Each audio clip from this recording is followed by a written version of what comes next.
let's talk about the Democratic National Convention and what it tells us about the current state of the Democrats and the next phase of the US presidential election. First of all, was it successful? Obviously, that depends on how you frame what the intended outcome actually was. There's one way that these conventions are always focused on the same objective, which is finding ways to retell the national story, the story of America, while putting the party's own people, and particularly its candidates, at the heart of that version of the story. Something that makes the party's politicians just like you, except that in reality, no politicians are just like you. They all follow different incentives, speak their own special language, and struggle to connect with the concerns of people outside their bubble, which is why it's only the occasional really good ones who actually succeed. Anyway, that national storytelling is the consistent aim of these sorts of events. Then there are the more context-specific aims for the moment. The structure of this 4 days rather made it clear what those were in 2024. Day one was turning the page on Joe Biden, giving him all the thanks and dignity possible for the act of him getting out of the way. Usually, a candidate being ousted is a highly controversial thing to do. Any event that followed, you would find lots of people still loyal to the deposed figurehead, opining that it had all been a strategic mistake, and so on and so on. I've seen no evidence of any such thing here. Everyone seemed to be pretty joyful. I don't think that word has been trademarked yet. No remorse, no regret, except possibly many wish that it had been done a lot sooner. Biden gave a decent speech considering his age. At no point was it so good that people forgot why they were glad he was no longer the candidate. I don't mean that to sound as cold as it does, but political realities are brutal. So that was day one, turning the page. Day two was passing the torch. Day three was, to some extent, showcasing the next generation. Day four was uniting behind the leader. So day two's passing the torch was pretty much all about the Obamas. And that's interesting in itself. It wasn't Biden passing the torch, note. Biden had come in as the stabilizer to steady the ship after the chaotic Trump years. I mean, that wasn't how the legislative agenda went, but that was certainly the political positioning. In the primaries of 2020, it was Biden and a bunch of people who seemed a lot more radical, generally harder edged, too much of a gulf between them and the population generally, mostly pretty inexperienced. So Joe was the safe choice, but he was never the inheritor of the political project as it had been developed by Barack Obama. The hope message, the dream of actually substantively changing things for the better. But that is exactly, whether accurately or not, exactly how Harris has been positioned. How will that play out with the electorate? Right now it's hard to tell because, let's be honest, like the Republican convention before it, most of the speeches this week were targeted at the base, not the wider electorate. The best speech by far was, unsurprisingly, the one by Barack Obama. Whatever you thought of him as a president, he remains the most capable political speechmaker of any party in the United States right now. Interestingly, though, the speech that was most loved by the convention goers wasn't his, but Michelle Obama's. And that's interesting because they are by no means the same political animal. Related, but definitely not the same. Obama played on minimising divisions and focusing on what unites Americans, as he did in 2008. He did not play the race card. But Michelle Obama's speech, which was well crafted and competently delivered, perhaps because of its harder edge and the contrast of that with her image when she was First Lady, seemed to make the biggest impression with the delegates. Like I said, Most of the speeches were to the base, and that was definitely the case with her speech. So, for instance, her line about maybe Trump should consider whether that job that he set his heart on might just be one of those black jobs he mentioned. It was a hugely well-received in-joke for the politicos, pretty much guaranteed to raise the eyebrows of people outside that bubble, though. She was, of course, most powerful when speaking to her own experience, particularly saying that the other side would be trying to destroy Kamala Harris in every way possible and you had to fight back. She has, after all, written at some length about how little she enjoyed that process when her husband was running. One reason why I've always thought that the Republicans who are predicting that she would be brought in as the candidate were just wrong. She has no interest in playing that part. And there is no doubt that the smears the parties throw at each other are dehumanising. Sometimes one side's worse than the other, not always the same side, but generally it is a brutal process. And the testament to bad behaviour on the side of the Democrats really came from Barack Obama's speech, because he spent a section of his time urging his own party not to indulge its worst tendencies. So he said this: "Our politics have become so polarized these days that all of us across the political spectrum seem so quick to assume the worst in others, unless they agree with us on every single issue. We start thinking that the only way to win is to scold and shame and out-yell the other side. And after a while, regular folks just tune out, or they don't bother to vote. We need to remember that we've all got our blind spots and contradictions and prejudices, and that if we want to win over those who aren't yet ready to support our candidates, we need to listen to their concerns and maybe learn something in the process.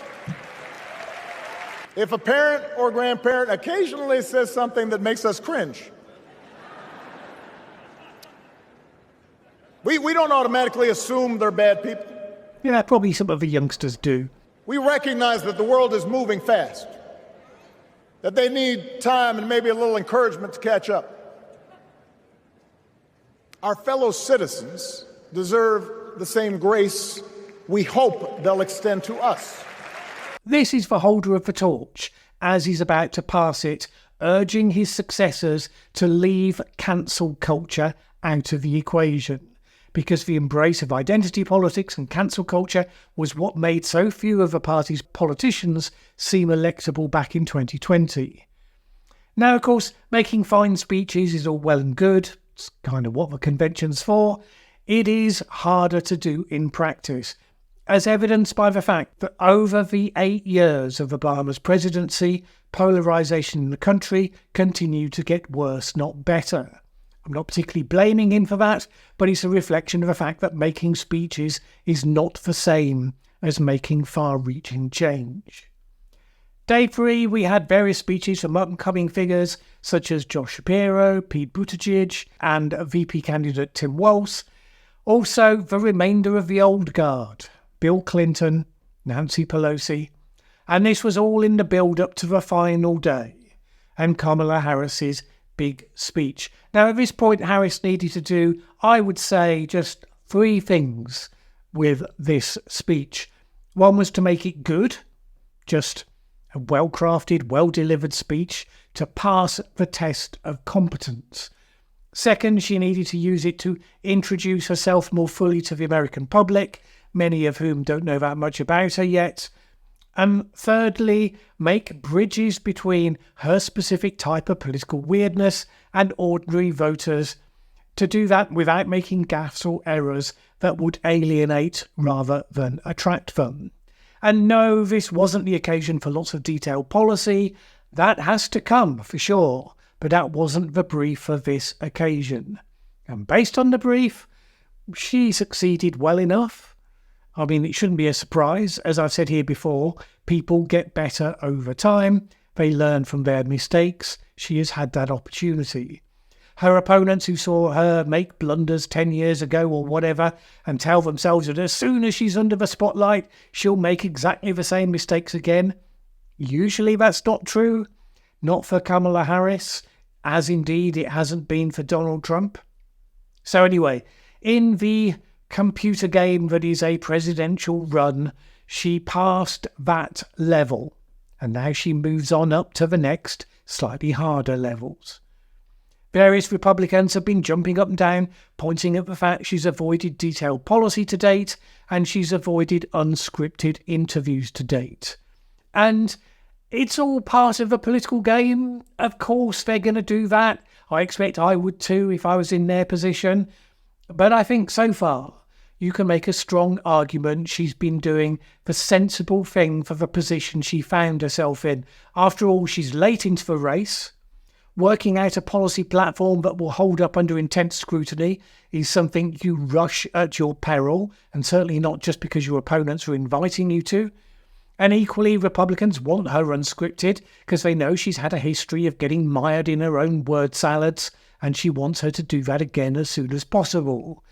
Obviously, her campaign does not want to do this, so spending some time preparing and training and coaching her to be better in those situations is one of the things you would expect them to spend time on if they're any good at their job.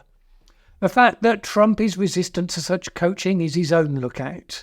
His side has certainly been trying to prepare him as well as possible, which is probably why he was so much better in the 2024 debate against Biden than he was in the first 2020 debate.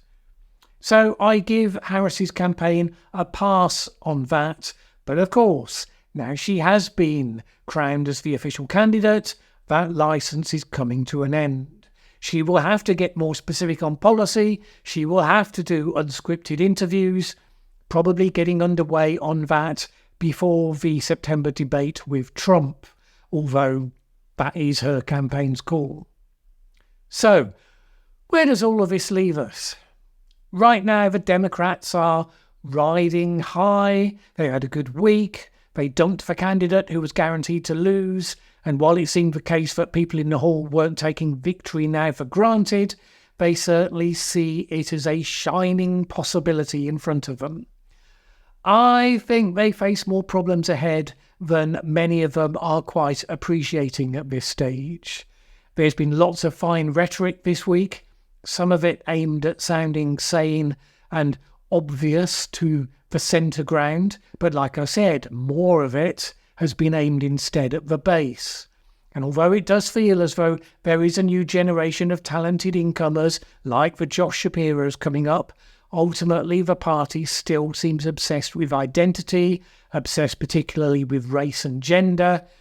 One of the themes they picked on to try to reach out to the independents, to leave that side of them behind, was the redefinition of freedom, a term that's rather been co-opted by their opponents in recent decades. Democrats, they said, were the real party of freedom, which meant, they said, the freedom to have control over your own body, to keep the government out of your bedroom and personal life and so on. And yes, it's a good line when you see how the Trump version of the GOP has abandoned some of that territory, arguably. Doesn't really bear scrutiny, though.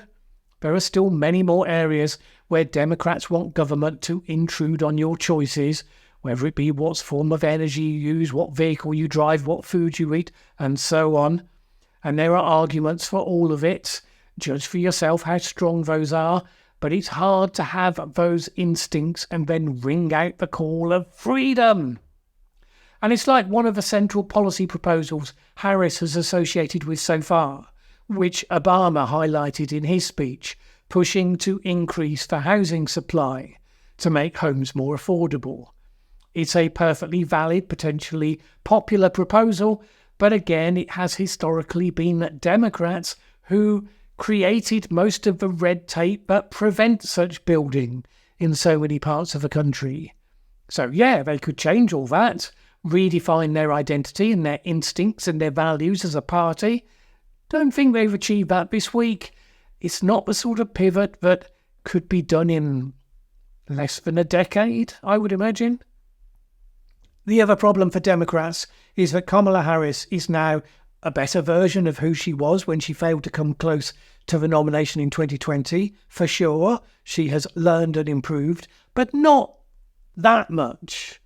I think it's highly unlikely that over the next few months she won't stumble and fail to live up to what has been rather elevated billing this week.